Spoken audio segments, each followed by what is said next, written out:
स्वागत है आपका। आप देख रहे हैं कहानी कुर्सी की में अब बात करेंगे बिहार की, जहां कुछ ही वक्त बाद चुनाव भी होने जा रहे हैं। लेकिन इन चुनावों में कैसे वैतरणी पार लगेगी नेताओं की, इसका जुगाड़ अभी से नेता ढूंढ रहे हैं और स्टूडेंट्स के कंधे पर रखकर बंदूक चलाई जा रही है। जी हां, बिहार में 70वीं पीटी परीक्षा को रद्द करने की मांग को लेकर लगातार विरोध प्रदर्शन जारी है। आज बीपीएससी अभ्यर्थियों के समर्थन में पूर्णिया के निर्दलीय सांसद पप्पू यादव ने बिहार बंद बुलाया, जिसको लेकर पप्पू यादव के समर्थक जो हैं वो पटना में प्रदर्शन कर रहे हैं। पटना में सड़क पर आगजनी भी कर दी गई। पटना में सुरक्षा व्यवस्था होने के बावजूद हंगामा हो रहा है। पप्पू यादव खुद इनकम टैक्स चौराहे से डाक बंगला चौराहे तक मार्च कर रहे थे। पप्पू यादव के समर्थक और कार्यकर्ता भी प्रदर्शन कर रहे हैं। शहर की दुकानों को बंद करवाया गया। अशोक राजपथ, इनकम टैक्स कोलंबर पर जो बंद का असर है वो देखने को मिला। समर्थकों ने टायर भी जला दिए। पप्पू यादव की बिहार बंद के ऐलान को एआईएमआईएम और आजाद समाज पार्टी का समर्थन भी मिल रहा है।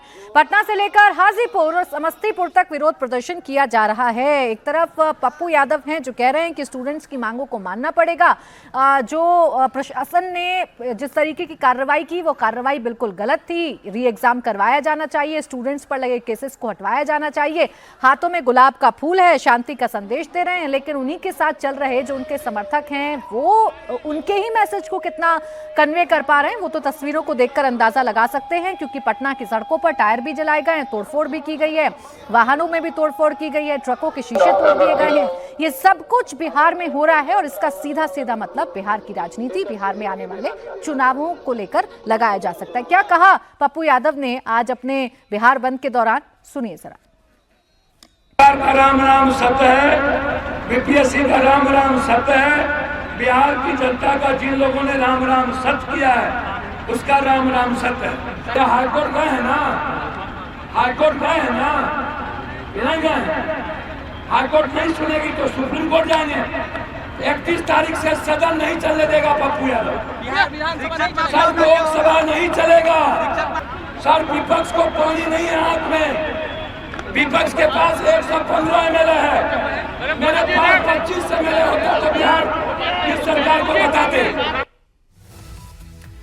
अब देखिए, एक तरफ सियासतदान हैं, नेता हैं, वो लगातार अपनी मांग रख रहे हैं, प्रदर्शन कर रहे हैं। स्टूडेंट्स का सबसे बड़ा हितैषी अपने आप को बता रहे हैं। प्रशांत किशोर भी लगातार अनशन पर थे। आज अस्पताल से उनकी छुट्टी हो रही है, यानी कि अस्पताल से उन्हें डिस्चार्ज किया जा रहा है। अस्पताल से निकलने के बाद प्रशांत किशोर क्या करेंगे, इस पर भी सभी की निगाहें हैं। इस बीच बीपीएससी के नोटिस पर गुरु रहमान का भी बयान सामने आ गया है। उनका कहना है कि माफी नहीं मांगूंगा, छात्र हित में जेल जाने को तैयार हूं। बीपीएससी की ओर से गुरु रहमान को एक नोटिस भेजा गया था। नॉर्मलाइजेशन की झूठी अफवाह उड़ाने को लेकर उनसे माफी मांगने की बात कही गई थी, जिस पर गुरु रहमान ने कहा है कि वो बिल्कुल भी माफी नहीं मानेंगे, चाहे क्यों ना उन्हें जेल ही जाना पड़े। तो बिहार में अभी तो फिलहाल ये कह सकते हैं अवधेश जी कि हर नेता जेल जाने के लिए बिल्कुल तैयार बैठा है, उससे जेल जाना है चुनावों को देखते हुए। नहीं, इसका दो पहलू है, क्योंकि बिहार में कोई नेता लंबे समय से कोई बड़ा आंदोलन नहीं कर पाया। पप्पू यादव जी कभी आंदोलन के नेता रहे ही नहीं है, उनका अपना एक तरीका है। लेकिन इधर इस समय जो भी समस्याएं उभरती हैं उसमें वो आगे आते हैं, बहुत मामलों में लोगों की मदद भी करते हैं। उसी प्रकार से प्रशांत किशोर जी काफी बिहार में परिश्रम किए, यात्राएं की हैं, लेकिन ये लोग आंदोलनकारी नहीं है। तो जब आप स्वयं अपने मुद्दे नहीं होते तो आपको दूसरे के आंदोलन में खड़ा होना पड़ता है। नेता किसी के आंदोलन का समर्थन करिए तो समझ में आता है, लेकिन ऐसा बहुत कम हुआ है कि छात्रों का आंदोलन हुआ, उसका नेता कोई और बन गया हो और उसका लाभ उसे मिल गया हो। और यह जो आंदोलन है, बीपीएससी हो, कोई भी सिविल सर्विसेज के जो स्टेट्स के एग्जाम है, उसमें कुछ न कुछ अनियमितताएं रही हैं, समस्याएं रही हैं। बीपीएससी पर पुराने भी आरोप लगते रहे हैं और प्रारंभिक परीक्षा को लेकर छात्रों ने मांग की थी। उसमें आवश्यक था कि शिक्षा मंत्री, मुख्यमंत्री को छात्रों के नेताओं के साथ बैठ के पूरी बात सुनना, समझना, उसकी एक बार जांच का आदेश देना, यह सब काम बिहार सरकार को करना चाहिए था। लेकिन अब बिहार सरकार को अफसरों ने बताया, हालांकि जो जो जो 13 दिसंबर को परीक्षा हुई उसमें तो करीब आधे छात्र अपीयर हुए हैं, उसमें करीब 52-5300 छात्र उसमें अपीयर हो गए हैं, जिसके लिए लोग मांग कर रहा था। तो यह भी नहीं है कि इस आंदोलन के साथ सभी छात्रों का समूह है, कुछ जगह उन्होंने रद्द किए थे। लेकिन यह बात सही है कि बीपीएससी हो या वहां के अवर सेवा चयन परिषद हो, दूसरी हो, उसमें कुछ समस्याएं हैं, उनका निदान होना चाहिए। लेकिन जिस ढंग से पप्पू जी या प्रशांत किशोर जी बाकी आ रहे हैं, देखिए आरजेडी अगर आंदोलन करना शुरू कर दे तब बिहार में कोई आंदोलन थोड़ा सा हो सकता है कुछ समय के लिए, क्योंकि उनके पास कार्यकर्ता है, जगह जगह खड़े होंगे। मुख्य पार्टी जब तक नहीं आएगी ये आंदोलन यहां तक सीमित रहेगा। आज भारत बंद भी देखिएगा, इसका बहुत ज्यादा, बिहार बंद मैंने बहुत ज्यादा असर नहीं देखा है। थोड़े बहुत शहरों में, पटना में भी थोड़ी बहुत आगजनी हो रही है और इसी से फिर आंदोलन बदनाम होती है। सुप्रीम कोर्ट में जब ये लोग आया था तो सुप्रीम कोर्ट ने कहा था आपकी भावनाएं जुड़ी, आप हाई कोर्ट में जाइए। तो हाई कोर्ट में भी अभी ये लोग मामला ले गए हैं। हाई कोर्ट को भी, मैं तो कह रहा हूं कि कोर्ट के बारे में हम लोग नहीं बोलते हैं, हाई कोर्ट भी को भी इस पर त्वरित सुनवाई करके और जो सच है बीपीएससी के चेयरमैन को बुलाए, एग्जाम कंट्रोलर को बुलाए, शिक्षा मंत्री को बुलाए, मिल के अंदर बात की जा सकती है, निदान निकाला जा सकता है। लेकिन किसी के पास इसका कोई निदान नहीं है। ऐसी समस्या का कोई निदान संभव ही नहीं है उस सिस्टम में। यह भी आप समझ लीजिए, कोई कह रहा है ना कि बीपीएससी को हम बदल देंगे। आज की बीपीएससी 10 साल, 12 साल, 15 साल पहले की बीपीएससी हम लोगों ने जो देखा है 100 गुना बेहतर काम कर रही है, 100 गुना बढ़िया काम कर रही है। अच्छे लोग उसके मेंबर बने हुए हैं, उनकी अपनी भी निष्पक्षता है, पढ़े लिखे लोग मेंबर बने हैं। हमने तो देखा है कैसे कैसे लोग मेंबर बनते थे। वहां कमेटियां बनी है, जिसने एग्जाम में सुधार की रिपोर्टें दी हैं, वो सुधार रिपोर्टें वहां लागू हुई हैं। विधानसभा में इस पर बहस हुए हैं कई बार, पहले तो यह सब होता नहीं था। तो काफी रिफॉर्म हुआ है। जहां तक कदाचार का सवाल है तो अब वहां देखिए, यह देश को भी जानना चाहिए कि बिहार के नोटबुक में अब नाम नहीं रहता है, सबके कोड हो जाते हैं। तो पैरवी अब आसान नहीं है। जो सोचते हैं पैरवी, सबके उसमें कोड होते हैं। इंटरव्यू में भी कोई जाता है ना तो उसके घुसने के पहले उसके बारे में केवल कोड रहता है, उसके आने के बाद कंप्यूटर में उसका नाम फ्लैश हो सकता है। लेकिन ज्यादातर कोड होते हैं, इसलिए यह भी नहीं मालूम होता है कि किस समूह में कौन अभ्यर्थी वहां साक्षात्कार दे रहा है। इसीलिए समस्या है कि पैरवी भी नहीं हो पा रही है। तो कई बार आंदोलन में यह भी समस्या होती है। आज बीपीएससी में पैरवी करके पास कराना, मुझे लगता है बहुत कोई उतना ही, कोई 30 मार्क हाँ तो हो कर सकते हैं, लेकिन आसानी से संभव नहीं है। परीक्षा केंद्रों पर चोरी कराई जा सकती है, धांधली।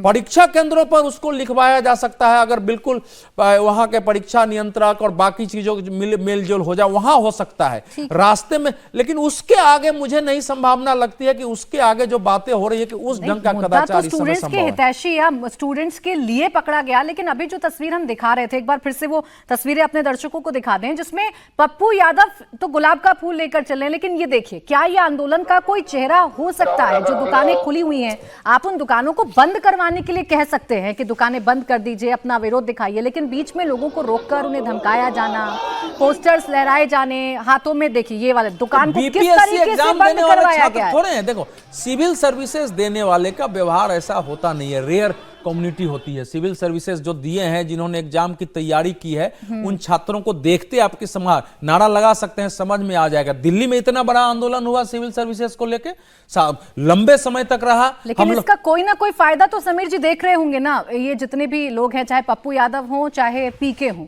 ये दोनों कोई तो इसका फायदा देख रहे होंगे कि हमें इससे कोई तो लाभ होगा। इसलिए सड़कों पर इस तरीके से उतरकर हंगामा भी है, बड़े बड़े बयान भी हैं। देखिए, अगर पप्पू यादव अगर किसी आंदोलन का नेतृत्व कर रहे हैं तो बहुत शांतिप्रिय होगा, वहाँ किसी तरीके से तोड़फोड़ नहीं होगी। ये मानना मुझे लगता है गलत है। पप्पू यादव की राजनीति भी रही है और इतिहास भी वैसा रहा है। और पप्पू यादव तो निर्दलीय सांसद बने, लालू प्रसाद के पास मांगने गए थे कि सीट समर्थन दे दो, लालू ने दिया नहीं, कांग्रेस उनको सीट दिलवा नहीं पाई, निर्दलीय लड़े और अपनी दम पर जीते हैं वो। तो अब पप्पू पास होना चाहते हैं इस आंदोलन के माध्यम से।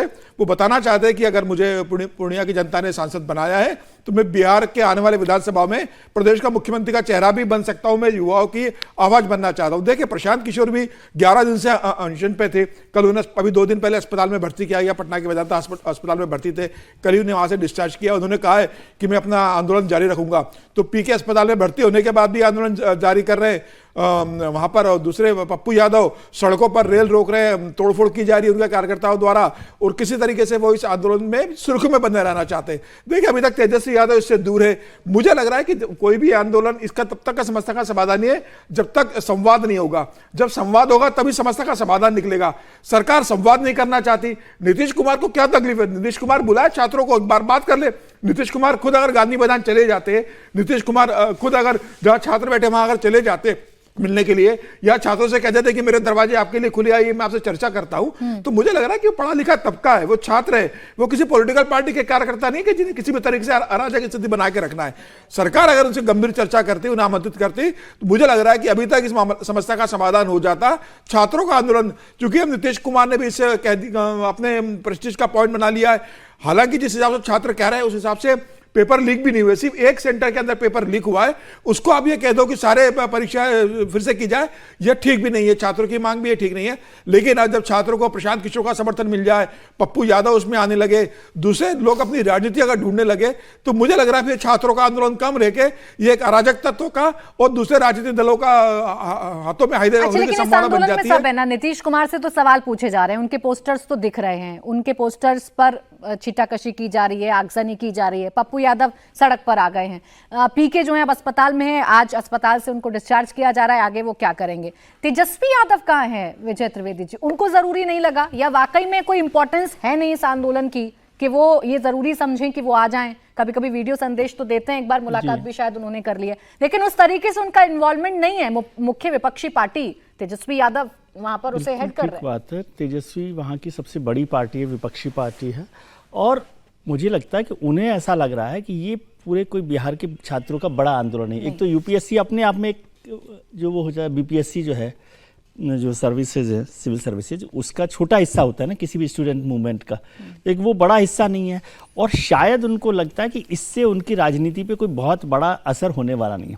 पीके के लिए जरूरी क्यों है, क्योंकि पीके को तो अभी खोली है ना, पार्टी शुरू ही किया है, तो कुछ भी आ जाएगा, कितना भी होगा। और उन्होंने पहले भी इसमें पहला मीर मार लिया है कि पहला शुरुआत उन्होंने की, वो उनके साथ आ गए हैं, तो कम से कम उससे ये हुआ कि आज आप पीके की चर्चा कर रहे हैं। तो एक पॉलिटिकल पार्टी के लिए ये जगह बन जाना भी महत्वपूर्ण है। पप्पू यादव को लग रहा है, क्योंकि पप्पू यादव अकेले के दम पर ही अपना चला रहे हैं, कि उन्होंने देख लिया कि भी लालू यादव जी उनके साथ नहीं आए, कांग्रेस उनके साथ नहीं खड़ी हुई, तो वो अकेले अपना जितना कर सकते हैं। लेकिन ये बात ठीक है कि ये जो आज जिस तरह की घटना दिख रही है, उससे यही लगेगा कि ये बीपीएससी के बच्चे तो नहीं है, जिस तरह की तोड़ फोड़ और वो की जा रही है। लेकिन पप्पू यादव को अपना ठीक है, उनको अपना एजेंडा चलाना है, उस पर काम कर रहे हैं। और ये भी है कि पप्पू यादव पिछले 10 साल में लगातार बिहार की सड़कों पर रहे हैं, किसी ना किसी बहाने, वो कोविड में भी रहे और तमाम बातों में निर्दलीय जीत भी गए। निर्दलीय इस वजह से जीत गए कि कांग्रेस ने लास्ट मिनट पर डिच कर दिया एक तरह से, और लालू यादव ने भी डिच कर दिया, उसके बाद भी जीत गए। तो वो अपना ठीक से काम कर रहे हैं। और यदि 20 साल 25 साल से मैं देखूं पप्पू यादव को, तो पूरा का पूरा इमेज में एक बड़ा बदलाव उन्होंने किया, वो नेता हो गए हैं। अब तेजस्वी क्या सोच रहे हैं, तेजस्वी को शायद यही लग रहा है, और यही वजह होगी कि नीतीश कुमार जी को भी लगता होगा कि कोई बहुत बड़ा मसला नहीं है, एक सेंटर का मसला था, वहां पर एग्जाम भी हो गए, बच्चों ने भी एग्जाम दे दिए, तो उनके हिसाब से तो ये इशू ही खत्म हो गया। ठीक है। लेकिन जो बीपीएससी के ओवरऑल जो प्रॉब्लम्स हैं, उस पर सरकार को काम करना चाहिए, कमीशन को भी काम करना चाहिए, शिक्षा मंत्री को और जो मुख्यमंत्री हैं उनको निर्देश देके कि भाई इस पर कैसे काम किया जा सकता है। ठीक है, अगर सरकार काम करेगी। तेजस्वी यादव ने कहा कि आंदोलन नहीं है, सुनिए तेजस्वी यादव को मैं स्टेटमेंट पढ़ दे रहा हूं, भभुआ में बोला है, मुझे ब्रेक लेना थोड़ा जल्दी। उन्होंने ये कहा कि भैया ये अब आंदोलन नहीं, एक फिल्म चलाई जा रही है जिसके पीछे एक्टर हैं, डायरेक्टर हैं, और वहां वैनिटी बैन लगा हुआ है। छात्रों का आंदोलन था, वो जेल गए, लोगों ने हाईजैक कर लिया, तो छात्र इससे बाहर हो गए। उन्होंने तो बिहार के सभी अखबारों में फिल्म लग रही है, किसी को बच्चों का भविष्य दिख रहा है, किसी को इसमें वोट दिख रहे हैं, कोई अपनी राजनीति में जो बढ़ते कदम है उसे मजबूती के साथ रखना चाहता है। कुल मिलाकर बिहार में इस वक्त छात्र सियासत के केंद्र में जरूर है।